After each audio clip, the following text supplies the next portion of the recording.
సంక్రాంతి పండగ అంటే ఆంధ్ర ప్రజలకు పెద్ద పండుగ. ఆ పెద్ద పండుగను పురస్కరించుకొని ముఖ్యమంత్రి చంద్రబాబు నాయుడు తనకి తాను అతిపెద్ద సంక్రాంతి కానుకనిచ్చుకున్నారు. ఈ కానుకను తనకు ఇవ్వాల్సిందిగా తన కనుసన్నల్లో పనిచేసే ఏపీ సిఐడిని ఆదేశించారు. బాబు అడగటమే ఆలస్యం. సిఐడి ఆ కానుకను ఆగమేఘాల మీద సిద్ధం చేసేసింది. ఇంతకీ ఆ కానుకేంటో తెలుసా? 371 కోట్ల రూపాయల భారీ కుంభకోణానికి తెగబడ్డ చంద్రబాబు నాయుడు స్కిల్ స్కామ్ ను క్లోజ్ చేసేయటమే.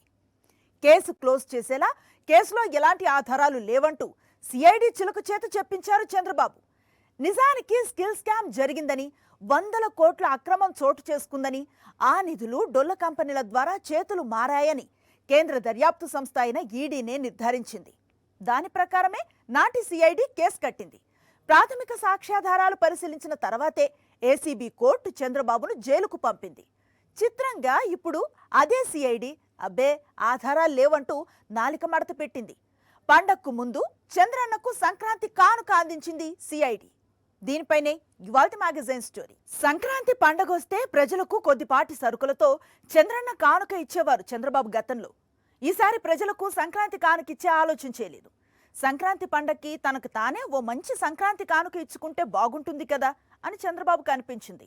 ఇలాంటి కానుకలు ఇచ్చుకున్నా పాపం పవన్ కళ్యాణ్ నోటికి తాళాలేసుకుని తననేమీ అడగరని బాబుకు నమ్మకం కలిగింది.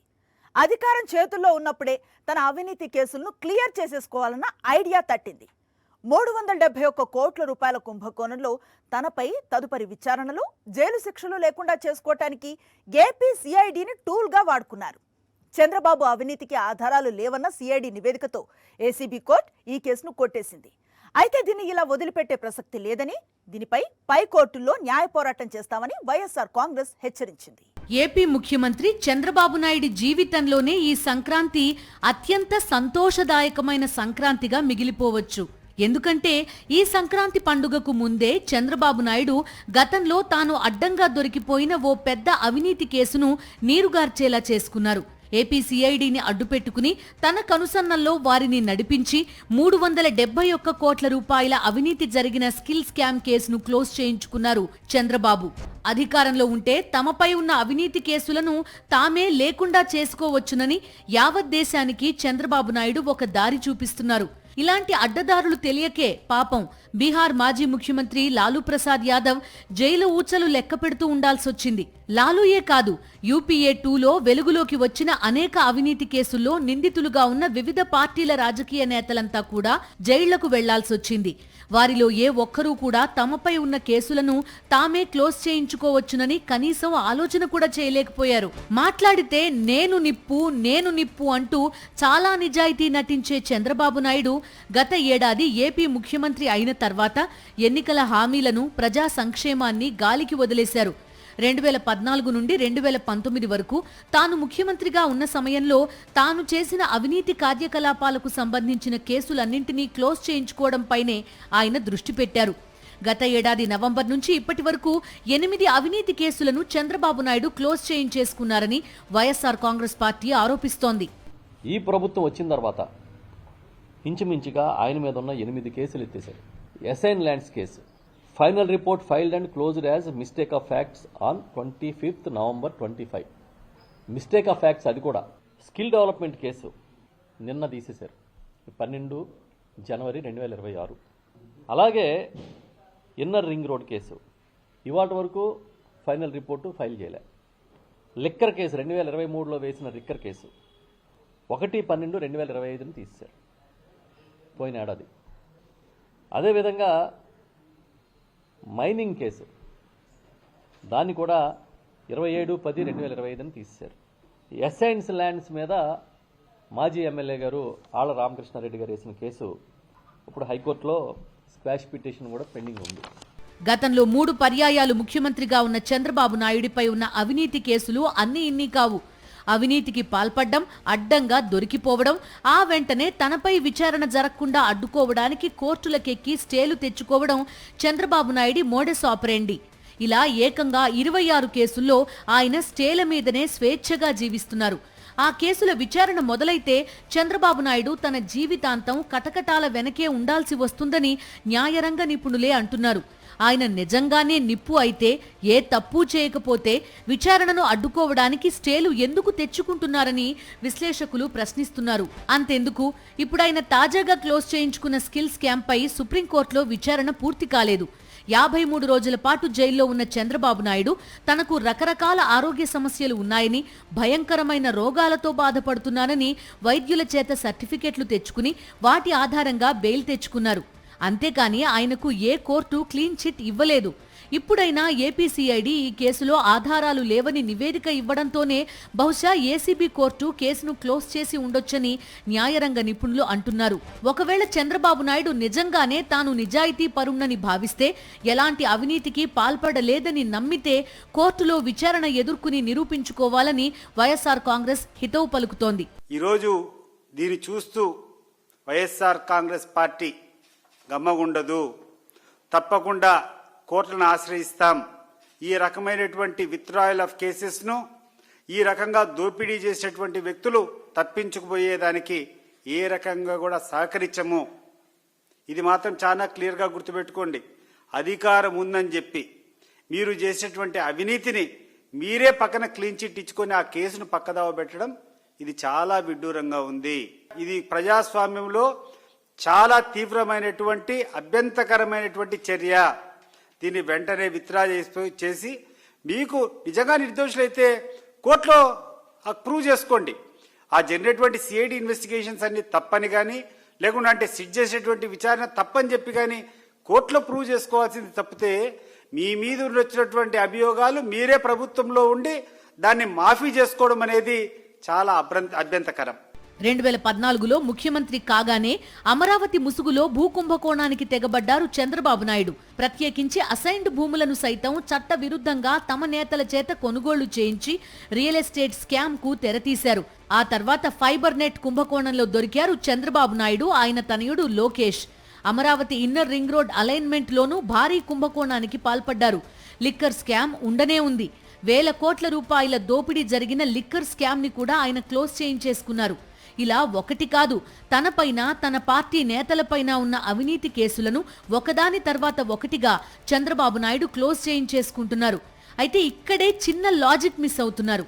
ఆయన క్లోజ్ చేయించుకున్న కేసులను హైకోర్టు, సుప్రీంకోర్టుల్లో సవాల్ చేస్తే ఈ కేసులన్నీ తిరిగి ఓపెన్ కావడం ఖాయం, దర్యాప్తు జరగడం ఖాయం, సాక్ష్యాల ఆధారంగా చంద్రబాబు నాయుడిని బోన్లో నిలబెట్టడం ఖాయం, చేసిన నేరాలకు చట్ట ప్రకారం శిక్షలు అనుభవించడం కూడా అంతే ఖాయం అంటున్నారు న్యాయరంగ నిపుణులు. అధికారం ఉంది కదా అని సచివాలయంలోని తన చేంబర్నే కోర్టుగా, తనను తాను జడ్జిగా భావించి చంద్రబాబు నాయుడు పేట్రేగిపోతోన్న తీరు మాత్రం క్షమించరానిదంటున్నారు మేధావులు. దోపిడీ కళలో చంద్రబాబు నాయుడు భలే స్మార్ట్ అంటారు ఆయన రాజకీయ ప్రత్యర్థులు. స్కిల్ స్కామ్ ను నిశితంగా గమనిస్తే చంద్రబాబు నాయుడు బరి తెగింపు ఎంత దారుణమైందో అర్థమవుతుంది. అంతేకాదు, తమ దోపిడీని దర్యాప్తు సంస్థలు పట్టుకుని నోటీసులు పంపినా చంద్రబాబు నాయుడు ఎదురుదాడి చేశారు. ఆయన్ను ఆధారాలతో సహా న్యాయస్థానంలో హాజరుపరిస్తే న్యాయమూర్తి ఆదేశాల మేరకు జైలుకు పంపారు. ఆ జైలు శిక్షను కూడా కక్ష సాధింపే అంటూ వచ్చారు బాబు. ఆధారాలతో సహా జైల్లో పెడితే జైల్లో ఉన్న 53 రోజులు ప్రపంచంలోని రోగాలన్నీ తనకే ఉన్నట్లుగా తమ ఫ్యామిలీ డాక్టర్ల చేత చెప్పించుకొని బెయిల్ పొందారు. ఇప్పుడు కేవలం ఆయన బెయిల్పై ఉన్న నిందితుడు మాత్రమే. కానీ దాన్ని తనకు తాను నిర్దోషిగా ప్రకటించుకోవటానికి చంద్రబాబు స్కెచ్ గీశారు. చంద్రబాబు నాయుడు ముఖ్యమంత్రిగా ఉన్న సమయంలో 2015లో ఒక పెద్ద స్కామ్ కి ప్లాన్ చేశారు. నిరుద్యోగ యువతలో నైపుణ్యాలు అభివృద్ధి చేసి వారికి ఉపాధి అవకాశాలు దక్కేలా చేయడానికని చెప్పి ఏపీ స్కిల్ డెవలప్మెంట్ కార్పొరేషన్లో ఓ ఆపరేషన్ డిజైన్ చేశారు నాటి పాలకులు. జర్మనీకి చెందిన సీమన్స్ కంపెనీతో 3,300 కోట్ల రూపాయలకు ఓ భారీ ప్రాజెక్టుకు ఒప్పందం చేసుకున్నట్టు అప్పట్లో ప్రభుత్వం ప్రకటించింది.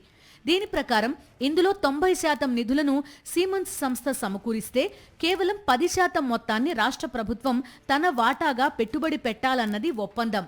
అయితే సీమన్స్ సంస్థ ఒక్క పైసా కూడా విడుదల చేయకుండానే రాష్ట్ర ప్రభుత్వం ఆగమేఘాల మీద 371 కోట్ల మొత్తాన్ని మంజూరు చేసేయడం, కేబినెట్ ఆమోదం ఇచ్చేయడం, డొల్ల కంపెనీలకు కట్టబెట్టేయడం అన్నీ కూడా చకచకా జరిగిపోయాయి. నిజానికి ఇలాంటి ఒప్పందం ఒకటి చేసుకున్నట్టు సీమన్స్ కంపెనీ యాజమాన్యానికి కూడా తెలీదు. ఆ కంపెనీ మాజీ ఉద్యోగి ఒకరిని పట్టుకుని పూణేలో ఓ డొల్ల కంపెనీని కలుపుకుని మొత్తం కథ నడిపించేశారు నాటి టీడీపీ పాలకులు. అసలు ఇంత పెద్ద కుంభకోణం జరిగిందని ముందుగా కనుగొన్నది జీఎస్టీ అధికారులే. 2018లోనే జీఎస్టీ అధికారుల నిఘాలో పూణేకి చెందిన ఓ కంపెనీ నకిలీ ఇన్వాయిస్లు సృష్టించి జీఎస్టీ ఎగ్గొట్టి మనీ లాండరింగ్ కి పాల్పడినట్టు తేలడంతో నాటి ముఖ్యమంత్రి చంద్రబాబు నాయుడు ప్రభుత్వానికే జీఎస్టీ అధికారులు ఓ లేఖ రాశారు. మీ ఏపీ స్కిల్ డెవలప్మెంట్ కార్పొరేషన్లో పెద్ద కుంభకోణం జరిగింది, వెంటనే దర్యాప్తు జరిపించి దోషులను బోన్లో నిలబెట్టండి అని అందులో సూచించారు. అయితే ఆ కుంభకోణంపై దర్యాప్తు జరిగితే మునిగేది తాను తన తనయుడు లోకేషే అని భయపడ్డారో లేక తన బినామీలంతా కటకటాలు లెక్క పెట్టాల్సి వస్తుందని వణికారో తెలియదు కానీ చంద్రబాబు నాయుడు ప్రభుత్వం ఇంత పెద్ద కుంభకోణంపై ఎలాంటి దర్యాప్తుకు ఆదేశించలేదు. పైపెచ్చు ఇదే సమయంలో ఎన్డీఏ నుండి బయటపడ్డ చంద్రబాబు నాయుడు కేంద్ర దర్యాప్తు సంస్థలు ఏపీలో అక్రమాలపై దృష్టి సారిస్తే తమ కొంపలు విల్లాలు నిండా మునుగుతాయని భయపడ్డారు. అందుకే నాడు కేంద్ర ప్రభుత్వ దర్యాప్తు సంస్థలైన సిబిఐ, ఈడీలు ఏపీలో అడుగుపెట్టడానికి వీల్లేదంటూ ప్రత్యేక ఉత్తర్వులు జారీ చేశారు చంద్రబాబు. 2019 ఎన్నికల్లో చంద్రబాబు నాయుడు పార్టీ 23 స్థానాలకు పరిమితం కావడం, వైఎస్ఆర్ కాంగ్రెస్ పార్టీ ఘన విజయాలతో అధికారంలోకి రావడం జరిగాయి. కేంద్ర జీఎస్టీ అధికారులు మరోసారి ఏపీ ప్రభుత్వానికి లేఖ రాసి గత టీడీపీ ప్రభుత్వంలో జరిగిన కుంభకోణం గురించి తాము అప్రమత్తం చేసినా చంద్రబాబు నాయుడు ఎలాంటి చర్యలు తీసుకోలేదని వివరించడమే కాకుండా మీరైనా ఈ అక్రమాలపై దర్యాప్తు జరిపించండని సూచించారు. ఈ లేఖ అందగానే ఏపీ ప్రభుత్వం ఒక్క క్షణం కూడా ఆలస్యం చేయకుండా ఏపీ స్కిల్ డెవలప్మెంట్ కార్పొరేషన్లో 2014 నుండి 2019 వరకు జరిగిన అన్ని వ్యవహారాలు, లావాదేవీలపై ఫోరెన్సిక్ ఆడిట్ నిర్వహించాలని స్కిల్ డెవలప్మెంట్ కార్పొరేషన్ సిఐడికి ఫిర్యాదు చేసింది. దాంతో కంపెనీలో ఆడిటింగ్ నిర్వహించేందుకు బృందాలు వచ్చాయి. అయితే చంద్రబాబు నాయుడు హయాంలో కార్పొరేషన్ వ్యవహారాలు చక్కబెట్టిన మాజీ ఐఏఎస్ అధికారి లక్ష్మీనారాయణ అండ్ కో తమ హయాంలో సీమన్స్ కంపెనీ పేరుతో చేసిన చీటింగ్ వ్యవహారానికి సంబంధించి ఒక్క ఫైలు కానీ డాక్యుమెంట్ కానీ లేకుండా మాయం చేసి ఉండడం చేత ఆడిటింగ్ చేయడం ఆలస్యమైంది. అయితే మొత్తం మీద కంపెనీలో భారీ కుంభకోణం జరిగిందని, కోట్ల రూపాయలు దోచేశారని నిర్ధారించుకున్నాక నిబంధనల ప్రకారం ఎన్ఫోర్స్మెంట్ డైరెక్టరేట్ ఈ కేసు దర్యాప్తులోకి ఎంటర్ అయింది. కుంభకోణంలో పాత్రధారులైన లక్ష్మీనారాయణ, గంటా సుబ్బారావు, ఓఎస్డీ నిమ్మగడ్డ కృష్ణప్రసాద్లతో పాటు 26 మంది నిందితులకు ఈడీ నోటీసులు జారీ చేసింది. అసలు సీమన్స్ కంపెనీతో డీల్ ఓకే అనుకున్న కొద్ది రోజుల్లోనే ఫైళ్లన్నీ బుల్లెట్ ట్రైన్ వేగంతో దూసుకుపోవడం, నిధుల కేటాయింపును కేబినెట్ క్షణాల్లో ఆమోదించేయడం, ఆ నిధులు డొల్ల కంపెనీలకు తరలించేయడం, అక్కడి నుంచి పచ్చ దొంగల ఖాతాల్లో నగదు జమ అయిపోవడం అంతా కూడా ఆదరాబాదరాగానే జరిగిపోయిందని ఈడీ దర్యాప్తులో తేలింది. నిజానికి స్కిల్ స్కామ్లో ఏపీ స్కిల్ డెవలప్మెంట్ కార్పొరేషన్ ముసుగులో నాటి బాబు ప్రభుత్వం నిబంధనలకు విరుద్ధంగా అడ్డగోలుగా నిధులు ఎలా విడుదల చేసింది, ఆ నిధులను షెల్ కంపెనీలకు ఎలా తరలించారు, జర్మనీలోని సీమన్స్ కంపెనీ యాజమాన్యానికి తెలియకుండా ఆ కంపెనీకి భారత్లో ఎండీగా పనిచేసి మానేసిన సుమన్ బోస్ అనే వ్యక్తి ద్వారా డిజైన్ టెక్ అనే మరో షెల్ కంపెనీ ఎండీ అయిన కన్విల్కర్ ద్వారా కోట్లాది రూపాయలు చంద్రబాబు నాయుడు నివాసానికి ఎలా వెళ్లాయి, అవి టీడీపీ బ్యాంకు ఖాతాలో ఎలా పడ్డాయి అన్నవి ఎన్ఫోర్స్మెంట్ డైరెక్టరేట్ తన నివేదికలో బట్టబయలు చేసింది. ఈ కేసుకు సంబంధించిన లావాదేవీల ఫైళ్లన్నీ చంద్రబాబు ప్రభుత్వం మాయం చేసింది. కాకపోతే వాటి షాడో ఫైల్స్ సచివాలయంలో ఉంటాయన్న వాస్తవాన్ని మర్చిపోయింది. ఆ షాడో ఫైళ్లే చంద్రబాబు నాయుడి అవినీతిని బట్టబయలు చేశాయి. ఐఏఎస్ అధికారులు 371 కోట్ల రూపాయల నిధులు విడుదల చేయడం కరెక్ట్ కాదని వారించినా ఏం పర్వాలేదు, నిధులు విడుదల చేయండి అంటూ చంద్రబాబే నోట్ ఫైళ్లపై సంతకం చేశారు. ఆ సంతకమే బాబుని పట్టించింది. అదే ఆయన్ను జైలుకి పంపింది. కానీ ఇప్పటి సిఐడి మాత్రం ఆధారాలు లేవని చెప్తోంది. దీని వెనుక మతలబు ఏంటో దర్యాప్తులో తేలాలి. చంద్రబాబు నాయుడు రెడ్ హ్యాండెడ్ గా దొరికిపోయిన స్కిల్ స్కామ్ కేసును ఆయనే సిఐడిని గుప్పెట్లో పెట్టుకుని నీరుగార్చడంపై సర్వత్రా విమర్శలు వెల్లువెత్తుతున్నాయి. అవినీతికి పాల్పడి కేసుల్లో ఉన్నవారు అధికారంలోకి వచ్చి తమ కేసులు తామే క్లోజ్ చేయించేసుకుంటే ఇక అవినీతికి అంతం ఎప్పుడు అని విశ్లేషకులు నిలదీస్తున్నారు. కేంద్ర దర్యాప్తు సంస్థలు స్కిల్ డెవలప్మెంట్ కార్పొరేషన్లో బాబు హయాంలో అవినీతి జరిగిందని నిర్ధారిస్తే అప్పుడు దానికి అనుగుణంగా అన్ని ఆధారాలు సేకరించిన ఏపీ సిఐడి ఇప్పుడు ఆధారాలే లేవనటం బాబు కుట్రలో భాగమే అని ప్రధాన ప్రతిపక్షమైన వైఎస్ఆర్ కాంగ్రెస్ పార్టీ ఆరోపిస్తోంది. అధికార దుర్వినియోగానికి పాల్పడ్డ చంద్రబాబు అవినీతిపై న్యాయ పోరాటం చేస్తామని విపక్ష నేతలు హెచ్చరిస్తున్నారు. స్కిల్ స్కామ్ తో పాటు పలు అవినీతి కేసులను క్లోజ్ చేసుకుంటోన్న చంద్రబాబు నాయుడు తానే న్యాయమూర్తి అన్నట్టు తన కేసులను తానే నీరుగారుస్తూ తనకి తాను క్లీన్ చిట్ ఇచ్చుకున్నట్టే కనిపిస్తోందని వైఎస్ఆర్ కాంగ్రెస్ ఆరోపిస్తోంది. నిజాయితీ ఉంటే కోర్టుల్లో విచారణకు నిలబడాలని చంద్రబాబుకు విపక్ష నేతలు సూచిస్తున్నారు. ఈ కేసు ఆంధ్రప్రదేశ్ ప్రభుత్వం పెట్టిన కేసు కాదు. ఇది ఒరిజినల్గా కేంద్ర ప్రభుత్వం ఈడీ దర్యాప్తు చేసి కేసు పెట్టింది. దీని మీద ఆ స్కామ్లో ఉన్న కొన్ని కంపెనీల ప్రతినిధుల ఆస్తులు కూడా జప్తు చేశారు. ఈ కేసు మూలాలు చంద్రబాబు నాయుడు గారి కార్యాలయం దాకా ఉన్నాయని ఆధారాలతో సహా వాళ్లే బయటపెట్టారు. ఈ కేసులో పక్కదారి పట్టిన డొల్ల కంపెనీలకు వెళ్లిన నిధుల నుంచి సాక్షాత్తు తెలుగుదేశం పార్టీ ఆఫీసు సంబంధించిన అకౌంట్లోకి నిధులు వచ్చినాయని కూడా ఆ రోజు ఈడీఏ తేల్చింది. అలాంటి కేసుని చంద్రబాబు నాయుడు గారు ఎత్తేసుకున్నారు. ఆయనే నిందితుడు, ఆయనే న్యాయవాది, ఆయనే తీర్పులు ఇచ్చుకునే న్యాయమూర్తి, ఆయనే ముఖ్యమంత్రి అన్నట్టుగా అన్నీ ఆయన మీద ఉన్న కేసుల్ని ఆయనే ఎత్తేసుకోవడం అనేది ప్రజాస్వామ్యాన్నే ప్రశ్నార్థకంగా మార్చేసింది. కేంద్ర దర్యాప్తు సంస్థలు స్కిల్ డెవలప్మెంట్ కార్పొరేషన్లో అవినీతి జరిగిందని నిర్ధారించాయి. అప్పటి సిఐడి దానికి తగ్గ ఆధారాలు సేకరించింది. వాటిని చూసిన తర్వాతనే ఏసీబీ కోర్టు బాబుకు జ్యుడిషియల్ రిమాండ్ విధించింది. ఆ తర్వాత ఆరోగ్య కారణాలు చూపి బాబు బెయిల్పై బయట ఉన్నారు. అంతేకాని ఆయన నిర్దోషి అని తేలలేదు. ఇప్పుడు బాబు ఆదేశాలతో సిఐడి ఈ స్కామ్లో ఆధారాలు లేవనడం విడ్డూరమే అంటున్నారు వైఎస్ఆర్ కాంగ్రెస్ నేతలు. సిమెన్స్ కంపెనీ ఒక్క పైసా విడుదల చేయకపోయినా 371 కోట్లు విడుదల చేయాలంటూ చంద్రబాబు నోట్ ఫైల్స్ పై సంతకాలు చేసి దొరికారని, ఇప్పుడు ఆధారాలు లేవని ఎలా చెబుతారని వైఎస్ఆర్సీపీ నిలదీస్తోంది. ముఖ్యమంత్రి గారు ఆ రోజు తొందరపాటు తీసుకొని ఆ రోజు ఉన్నటువంటి ఐఏఎస్ అధికారుల యొక్క సిఫారసును పక్కన పెట్టి ఎటువంటి అవకాశం లేకుండా 360 కోట్లు ఇవ్వండి అని చెప్పి నోట్ ఫైల్లో ముఖ్యమంత్రి గారే సైన్ చేశారు. మరి ఇంత దారుణమైనటువంటి స్కామ్ జరిగి 360 కోట్ల ప్రభుత్వ డబ్బు దుర్వినియోగం అయిపోతే ఆ కేసును అప్పుడున్నటువంటి సిట్ అధికారులు కానీ సిఐడి అధికారులు కానీ క్షుణ్ణంగా పరిశీలించి ఎవరెవరు ఏమేమి తప్పు చేశారని చెప్పి ఛార్జ్షీట్లు ఇచ్చి ఎన్ని డొల్ల కంపెనీలు ఉన్నాయి, డబ్బులంతా ఏ రకంగా రూటిందని చెప్పి వాళ్ళంతా ఛార్జ్షీట్లో వేస్తే ఆ కేసు అంతా కూడా పక్కదావ పట్టిందని చెప్పేసుకొని మిస్రిప్రజెంటేషన్ ఆఫ్ ఫ్యాక్ట్స్ అని చెప్పి ఈరోజు ఆ కేసును పక్కన పెట్టడం ఇంతకంటే దారుణం ఈ ప్రపంచంలో ఇంకోటి ఉండదు. అయినా సుప్రీంకోర్టులో ఇంకా స్కిల్ స్కామ్ విచారణ పూర్తి కాలేదు. అటువంటి కేసును చంద్రబాబు ఎలా క్లోజ్ చేసేసుకుంటారని విపక్షం ప్రశ్నిస్తోంది. అవినీతి జరిగింది అని కేంద్ర దర్యాప్తు సంస్థలు తేల్చి, ఆనాటి ప్రభుత్వం ఉన్న సిఐడి తేల్చి ఆధారాలతో సహా కేసు పెడితే మిస్టేక్ ఆఫ్ ఫ్యాక్ట్స్ అని చెప్పి కేసులన్నీ ఎత్తేస్తున్నారు. ఇది దేనికి సంకేతం చంద్రబాబు నాయుడు గారని అడుగుతున్నాం. సుదీర్ఘకాలం ముఖ్యమంత్రిగా పనిచేసిన అనుభవం ఉన్న మీరు వ్యవస్థల్ని పరిహాసం చేయడమే కదా, ఇది వ్యవస్థల్ని నీరు కార్చేయడమే కదా. మీరు నిర్దోషాన్ని తేలాల్సింది కోర్టుల్లో కదా. కానీ మీ దర్యాప్తు సంస్థల్ని మీ ఇంట్లో మీ వ్యక్తిగత సంస్థలుగా మార్చేసి కావలసినట్టుగా రికార్డులు రూపొందించుకొని సుప్రీంకోర్టులో కూడా వాదనలు జరుగుతున్న కేసుని, ఇవాళ స్కిల్ స్కామ్ కేసుని మీరు ఎత్తేసుకోవడం అనేది ప్రజానీకానికి చాలా ఆశ్చర్యంగా ఉంది.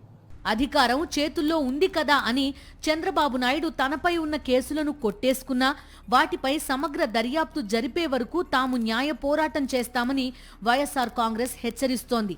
సుప్రీంకోర్టులో ఉన్న కేసు మీద మీరు ఇంకా స్ట్రాంగ్గా నిలబడి దాన్ని కోర్టులో ఎదుర్కోవడం మానేసి మీకు మీరే సర్టిఫికెట్లు ఇచ్చుకుంటే చెల్లుబాటు అయిపోతుందా? మేము మళ్ళీ చెప్తున్నాం, ఈ కేసులు ఏవైతే ఉన్నాయో ఈ స్కాములు, దాని మీద వైఎస్ఆర్ పార్టీ న్యాయ పోరాటం చేసి తీరుతుంది. మీరు ఎత్తేసుకున్నా కూడా మీకు సొంత పార్టీ కార్యకర్తలుగా పనిచేస్తున్న అధికారులు కొంతమంది, మీకు దీనికి సహకరించిన వాళ్ళందరూ రేపు మళ్ళీ న్యాయ సమీక్షకి, న్యాయ పరీక్షకి సిద్ధంగా ఉండాల్సిన పరిస్థితి వస్తుందనేది కూడా చెప్తున్నాం. స్కిల్ స్కామ్ కేసును ఏ ప్రాతిపదికన క్లోజ్ చేశారో కోట్లాది మంది ఆంధ్రులకు సమాధానం చెప్పాల్సిన బాధ్యత చంద్రబాబు నాయుడి పైన, పవన్ కళ్యాణ్ పైన ఉందని విశ్లేషకులు అంటున్నారు. చంద్రబాబు నాయుడి వైఖరి ఏమాత్రం సమంజసంగా లేదంటున్నారు మేధావులు. రేపు చంద్రబాబును ఆదర్శంగా తీసుకుంటే దేశమంతా అవినీతి కుంభకోణాలతో అక్రమార్కులతో నిండిపోయే ప్రమాదం ఉందని వారు హెచ్చరిస్తున్నారు. ఇది ఇవాల్టి మ్యాగజైన్ స్టోరీ. మరో ఇంట్రెస్టింగ్ టాపిక్ తో మళ్ళీ కలుద్దాం. అంతవరకు స్టే ట్యూన్ టు సాక్షి.